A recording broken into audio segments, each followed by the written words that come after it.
How's it going out there, YouTube? My name is Jesse, and I am the curator for the Golden Age, and this is another episode of... Why are we reviewing an animal? What are you talking about? The character you have, it's an animal. We're not doing an animal, we're doing a lost hero of the Golden Age. That's my line. It's actually my line that you steal from me every week. Lucky Byrd is a bird. Yeah, Lucky Byrd, that's his name. What's his real name? He doesn't have another name or an alias. That's his name. It's Lucky Byrd, B-Y-R-D. Why? I don't know. I didn't name the character. Bah, Golden Age. Anyways, we are reviewing Lucky Byrd for the next entry for Lucky Month that we're doing for this month of March. Lucky Byrd is an interesting thing. I have not been able to find anything on him online other than he is mentioned as appearing in the first issue of Target comic books that was put out by Novelty Press. It's kind of interesting. I was looking for him so I could get a definite first appearance and a definite last appearance, which I do believe I found, but there's no mention of him at all, who he was, his stories, anything about him, which is kind of confounding because I have found heroes who have less of a presence and has less issues than Lucky Byrd who have had things put out about him. So I think that he appears in the Target comics in the first volume of the first issue, and then the last issue of volume 3, number 2. I can't find him anywhere else, and I can't find anybody else mentioning him. So if there are other appearances between the span of what I mentioned, I'm not entirely sure. But I did review what I believe to be his first issue, and covered a little bit about his appearance in the last issue. He wasn't that great of an impact. That's why he didn't go on longer than he did. And I guess it came out in the 1940s. I've been able to find out articles of guys in the 1930s, but nobody's done anything about him. Maybe this video will spark somebody to do something. Anyways, let's go ahead and cover this lost hero of the Golden Age who turns out to be another one of the military men stories, which there were a plethora of in the Golden Age. Lucky Byrd, B-Y-R-D, first appeared in Target Comics number 1 in 1940. It was published under, Novelty Press, and was written by Harry Francis Campbell. Now, Lucky Byrd would go on through all the first 2 volumes of Target Comics and only appear in the first 2 issues of volume 3, where he would be replaced by somebody else. Now, it looked like Harry Francis Campbell would write all of the issues because he's got his name attached to the former ones. Lucky Byrd is an interesting thing to go about. It comes up under the guise of being just another military guy at the time, but the premise of this starts off as different. He starts off as a flying cadet at first, which in the storyline of the comics, he would eventually join the Army as part of the Army Air Corps. Now, the Army did have the Air Corps back then because the Air Force wouldn't be officially formed until 1947. So he would go on to be part of the Army, and he would also join military intelligence. And coming from a former Army man, that's an oxymoron. What I did like about the stories with him being a cadet is they gave us a lot of the words that would be associated with the story that we wouldn't normally know. Now, there's a lot of slang from the 1940s that I can only try to figure out for myself based on the information given around that. But having these little descriptions in there, it is a little helpful. Some of these terms I am actually familiar with. I mean, some of these things haven't changed, but some of these I'm not familiar with at all.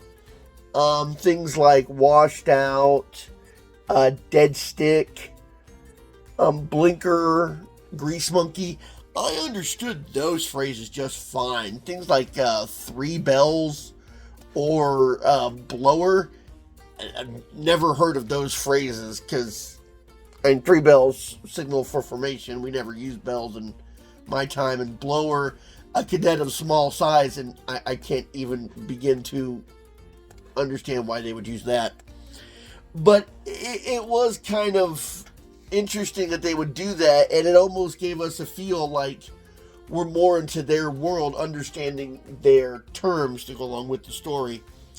Now, the Lucky Byrd, he would go on to become part of the military intelligence, and a lot of these stories, it seems like he was a detective for the military, because he would keep solving crimes that the military intelligence, like I said, it's an oxymoron, couldn't figure out for themselves, which is kind of funny because if you follow his investigations, if the military intelligence just had followed the same investigations, they would have been able to figure this out. But he became kind of a military detective. Now, he would end up having a relationship with the major's daughter, Loris.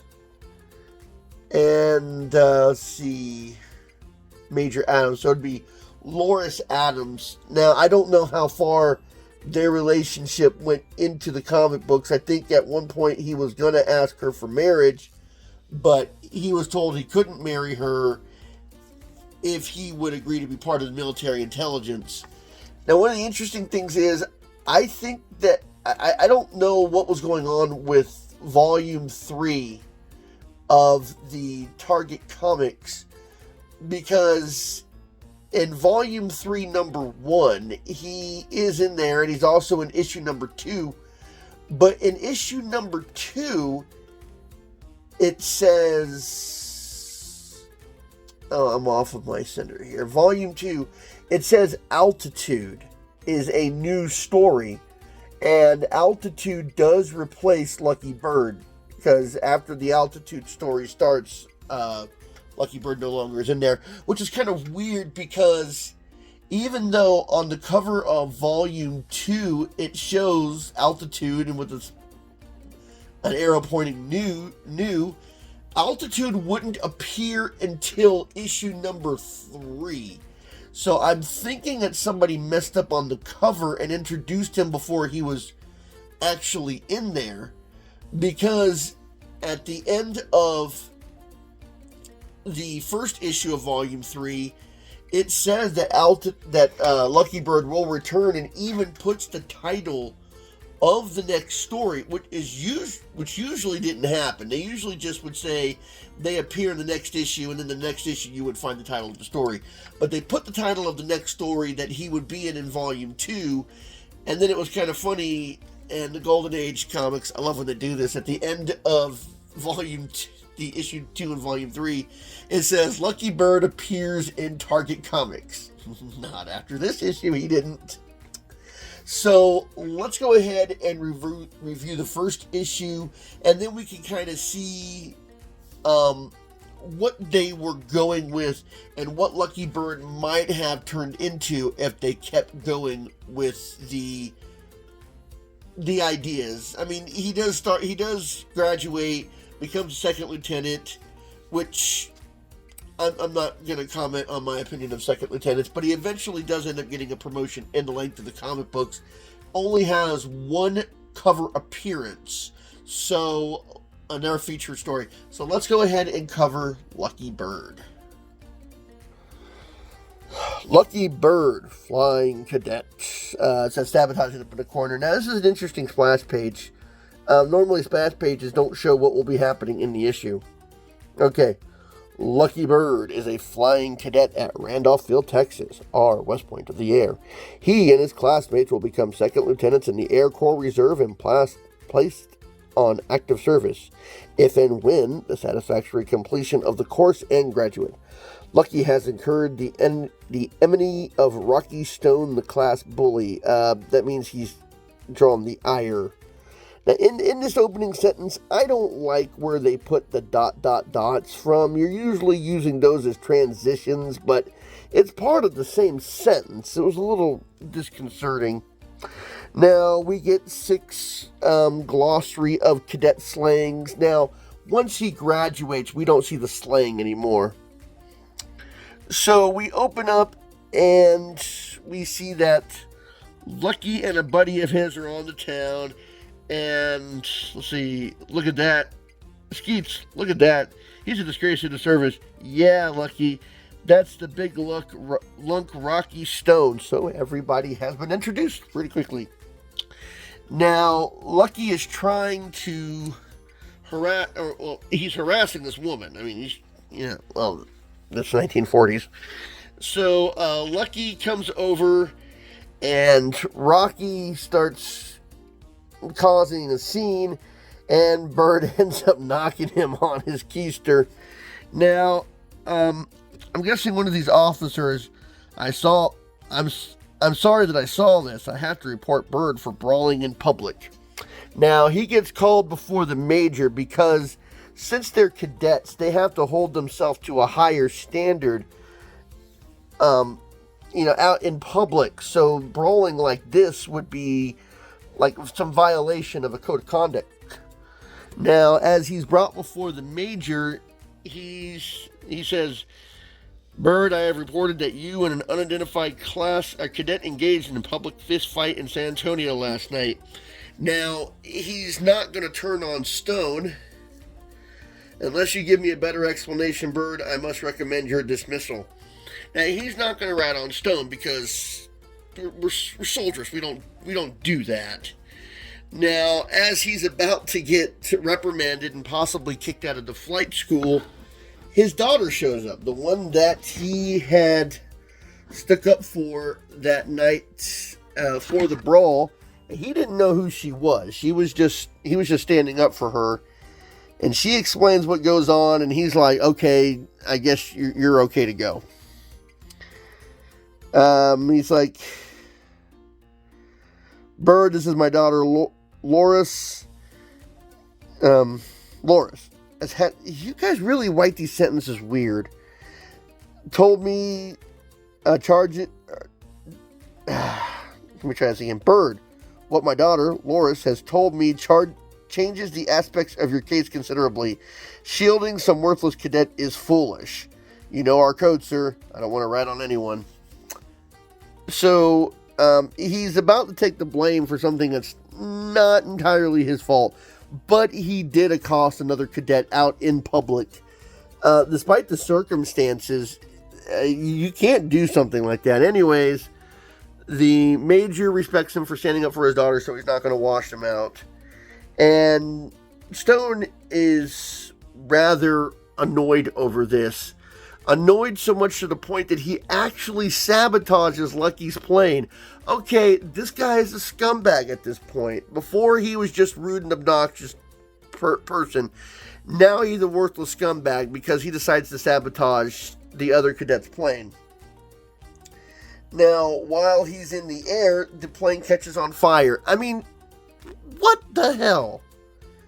Anyways, here's where I joined the Caterpillar Club. And they didn't explain this to us, but they put in a box. The Caterpillar Club is made up of aviators who saved their lives through a parachute jump. So, he safely gets down to the ground and Skeets. See, I saw someone in the hangar last night messing with your plane, but he doesn't identify who it is, and then there is a formation called. And let's see, the next day in the air, it looks like Byrd and, Reeve are out flying. And Reeve was the one who told Lucky he saw somebody messing with the plane. Now, Reeve's plane catches on fire, and he parachutes out the same way that Lucky did, but unfortunately the flames from the airplane catches the chute, so he falls down and he ends up dying because of this. I mean, you're pretty high in the air. Now, later that night, Lucky notices that there's somebody going into the hangar bay, and by the time he gets there and searches all over, he can't find anybody, and he reports it to the Major. Now, 2 planes have gone down and caught fire in the same way. He suspects sabotage, tells the Major about it. They've seen somebody, and the Major goes, "Better forget all about it, Byrd, but thanks for telling me." Are you serious? Hey, 2 planes have caught fire and there's someone lurking around the hangar. Forget about it. I mean, we figure out why, but still, the way that the Major goes about dismissing him makes the Major look like he's complicit in what's going on. Okay, so the next morning, the cadets are flying again, and they're in a routine flight formation, and then 3 planes catch fire. The pilots bail out, but one of the flaming ships, out of control, hits another plane. So 3 planes catch fire, and one of the ships on fire collide into another ship that's not on fire. Now, the wreckage comes down, and Byrd says that he wants some answers, so he wants to look through the burning wreckage. And he's like, "Major, I think the answer to our burning planes can be found in the wreck." "I certainly hope so, Byrd." So Major Adams and Lucky start to investigate the wreck, and he finds something. He says, "The gadget is certainly not part of the airplane, sir. Let's look inside." Sabotage? Magnesium, thermite, an electric battery, and a balloon. I get it all except for the toy balloon. Holy smoke. I think I got it now. Look, Major. So they start to devise a plan to try and root out the saboteur.